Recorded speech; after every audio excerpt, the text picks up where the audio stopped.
As escolas do agrupamento 3º de Axara Santo António promoveram uma sessão de contos e histórias infantis na língua materna para alunos do referido estabelecimento. A atividade, que visa promover a inclusão cultural através da literatura, está enquadrada na celebração do Dia Internacional da Pessoa com Deficiência, assinalada esta terça-feira.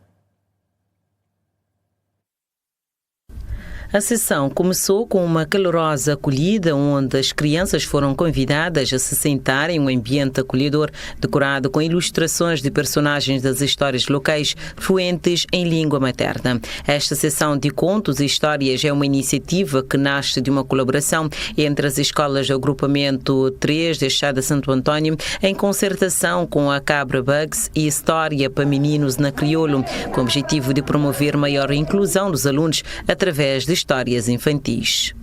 Ali na escola, então não querer promover inclusão, principalmente de todos meninos. Não tem meninos ali na escola que têm autismo ou têm síndrome de Down, então têm hiperatividade, mas também no agrupamento que me pertence, que é o agrupamento 3, tem alunos também que surdo e mudo. Então, o grande desafio era fazer a inclusão daquela forma ali, através de histórias infantis, na onde que era pesvinha, que era para não vir fazer uma sessão de contação de história. Sim, como Carolina está ali para feliz e coincidência, então eu oferecendo histórias de contos infantis na crioulo, então não queria estava ali nada como ele também apresenta seus livros na primeira pessoa. Então, por isso que não faz aquele tipo de inclusão ali na onde que era para tinha aquela sessão de contar história. A promoção da cultura através da literatura infantil é um caminho promissor para a construção de um futuro mais inclusivo e consciente. Momentos assim sempre trazem muita satisfação. Meninos sempre recebem direto. Eles gostam de tchau. Que gostam de tem história na crioulo, tem história que é de concha na português, concha na crioulo. Menino tem pensa de forma diferente que gente grande.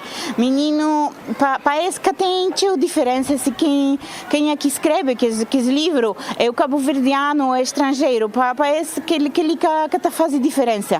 Eles ficam contentes para morrer, eles gostam de história, eles gostam de brincar, eles gostam de ouvir história. Com este projeto, ambas as organizações já reafirmam seu compromisso com uma educação que valoriza a inclusão, onde todas as vozes e histórias são ouvidas e respeitadas.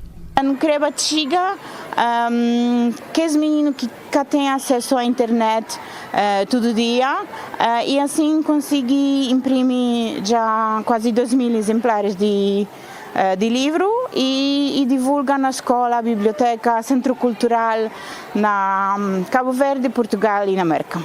As histórias em crioulo da Carolina já foram apresentadas em algumas ilhas do país, nomeadamente Fogo, Maio e Santiago. E esta terça-feira será a vez das crianças de São Martinho a receberem um momento de aventura proporcionadas pelos contos desta escritora de origem polaca, que se considera uma grande admiradora da cultura cabo-verdiana.